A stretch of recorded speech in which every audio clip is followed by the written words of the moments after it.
Marvel ya no es lo que era antes, y es que si comparamos los cómics de Stan Lee, los primeros que empezaron a salir, con lo que son ahora las películas de Marvel, no tienen absolutamente nada que ver. Las primeras películas sí que parecía que querían seguir la estela de los cómics de Stan Lee. Parecía que sí que querían mantener el legado de Stan Lee y hacer unas obras dignas del nombre de Marvel. Pero llegó un momento en el que no sé muy bien por qué, ese sentimiento de fidelidad por Marvel cambió a un sentimiento de codicia, de marketing, de ganar dinero, de ganar fama, y que realmente cambió completamente la esencia, la sustancia de lo que eran los cómics de Marvel. Y esto obviamente no solo se refleja en el nivel de las películas, que por supuesto que ha ido cayendo con los años, sino también en los pósters y en el marketing que acompaña a cada una de estas películas. Y el ejemplo perfecto para esto es Spider-Man. Las primeras películas, las que pertenecían a Sony, las de Sam Raimi que todos conocemos, de Tobey Maguire, tenían una magia especial, una magia que las películas de Tom Holland, las de Marvel Studios, ya no han conseguido transmitir. ¿Y cómo consiguieron esto? Pues en mi opinión personal es básicamente porque no intentaron hacer una superproducción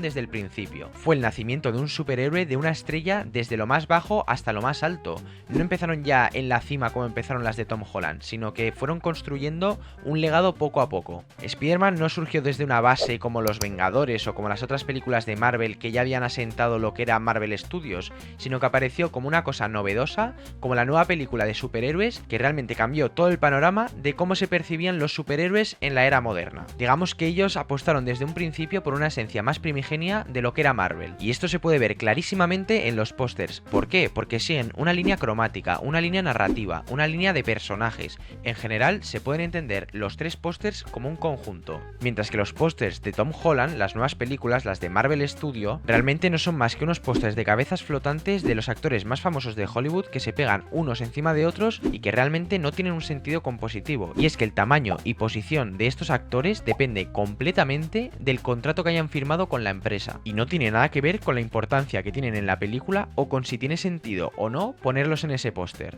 Y ojo, esto no quiere decir para nada que no haya películas de Marvel que no lo hayan hecho bien, pero siendo objetivo, muchas de estas películas han caído completamente en el marketing y en el famoseo. Así que mi intención en el vídeo de hoy es volver un poco al pasado, a la época de los cómics de Stan Lee, y recrear una portada que a mí personalmente me encanta de Spider-Man. Y es que esos cómics representan completamente la esencia de lo que yo quiero recuperar. Quiero recuperar en el cine la sensación que había, por ejemplo, cuando los niños iban a las tiendas de cómics a comprar un cómic. ¿Qué es lo que pasaba en ese momento? Que con las pocas monedas que tenían esos niños a la hora de entrar en una tienda de cómics, ellos hacían un proceso de selección decidiendo qué portada les gustaba más para poder comprar ese cómic. Lo que importaba realmente era la primera imagen, lo que hoy en día es el póster de una película, por ejemplo, y que parece que cada vez más está perdiendo el sentido de por qué existe realmente el póster. Y además, una cosa que me maravilla es que dependiendo de qué país seas, aparecía una portada u otra. Y aquí en España, por supuesto, que también teníamos grandísimos ilustradores. A mí, por ejemplo, este póster de Spider-Man de las Alas del Buitre me parece una auténtica maravilla. Y ojalá todos los pósters de las películas de ahora tuvieran la fuerza y la esencia que representa esta portada. Así que lo que vamos a hacer en el vídeo de hoy va a ser transformar esta portada de cómic de aquí en un póster. Cómic en el que además Spider-Man se tiene que enfrentar a Kingpin, que por si no lo conocéis es el señor de este meme de aquí. Esta portada que por cierto es del grandísimo John Romita padre, que junto con Steve Ditko fueron para mí sin duda los dos mejores ilustradores de Spider-Man del siglo XX. Pero antes de empezar con el vídeo, deciros que voy a empezar con mi programa de miembros de mi canal de YouTube.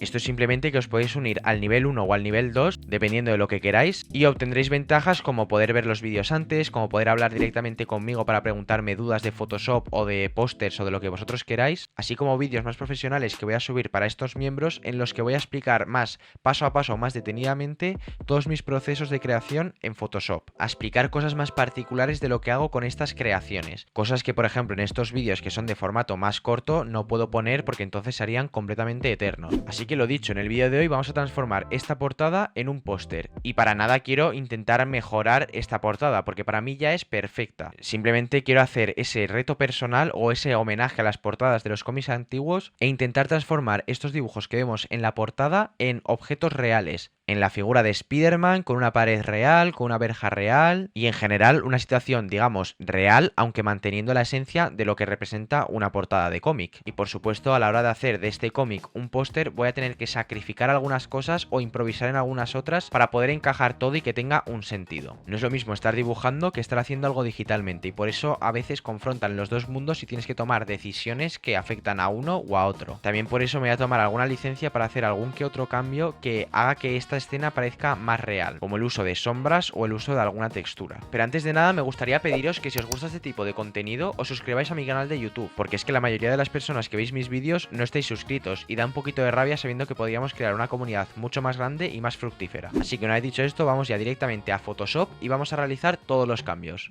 Una vez en Photoshop, lo primero que haremos será posicionar la pared, así tenemos un fondo sobre el que poner a Spider-Man. Luego lo que haremos será ir colocando todas las piezas que conformarán a Spider-Man, es decir, cogeremos la cabeza, las piernas, los brazos de distintas imágenes y las iremos adaptando para que quede bien con la figura que queremos representar. Aquí, por ejemplo, como veis, como no tenía una imagen de la mano en esa posición, lo que he tenido que hacer es improvisar un poco y hacer una posición distinta. En este caso pongo la mano con la telaraña saliendo directamente y así además también le da un poco más de dinamismo. Luego, por supuesto, también lo adapto a su torso y sigo pegando las distintas partes del cuerpo de Spider-Man. Borro alguna parte para que encaje mejor las piezas que he ensamblado y por último voy pegando el brazo para así ya tener terminada la figura de Spider-Man. Y ahora lo que voy a hacer va a ser intentar adaptar cada una de las piezas que conforman la figura final de Spider-Man para que así parezca una pieza única y no parezca la princesa que se fabricó el Rey Hielo cuando se sentía solo.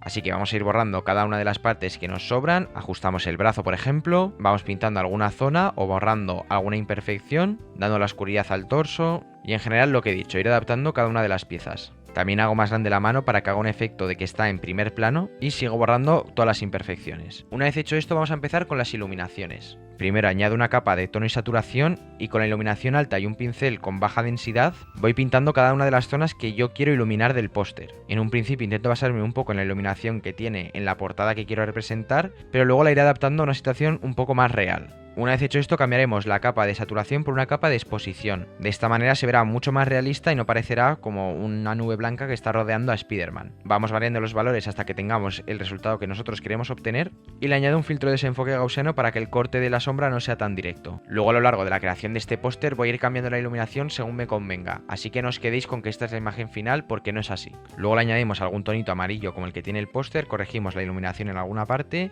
y vamos a empezar ya con las sombras de la parte de arriba. Primero directamente pinto en negro y luego añado un desenfoque gaussiano. Además también copio la sombra proyectada de Spider-Man del dibujo y por supuesto le aplico también un desenfoque gaussiano. Luego haciendo doble clic en la capa accedo a las opciones de fusión y cambio los valores de la capa subyacente para que se noten las juntas de mortero bajo la sombra de Spider-Man. Una vez hecho esto empiezo el proceso más tedioso que es añadir las sombras a las juntas del ladrillo. De esta manera tendrán más relieve y parecerán más realistas. Así que voy junta por junta añadiendo esta sombra y una vez terminado con las juntas horizontales pasamos con las juntas verticales. Cuando esto esté hecho lo siguiente será borrar las sombras que han quedado bajo la sombra general de arriba a la derecha porque no tiene sentido obviamente que se solape una sombra con otra y ya pasamos a poner la verja. Esto es simplemente habiendo cogido una imagen de internet, pongo la verja y la voy adaptando a la imagen que aparece aquí, con tampón de clonar y con alargamiento. Una vez hecho esto, adapto un poco mejor la parte de arriba del póster, añado las sombras del suelo de la verja y luego también añado estas sombras de la pared que realmente no tienen mucho sentido, pero que he querido mantener por seguir un poco con el toque que tenía esa pared de ladrillo en el cómic. Una vez hecho esto, pasamos directamente a arreglar las letras del cartel que pone abajo a la derecha y hacemos lo mismo con el título y con la parte que aparece siempre en los cómics en la parte de arriba a la izquierda. En esta parte también podría haber sustituido esa imagen de Spider-Man por una imagen realista, pero quedaba tan mal que decidí no ponerlo y mantener un poco la esencia de estos cómics antiguos.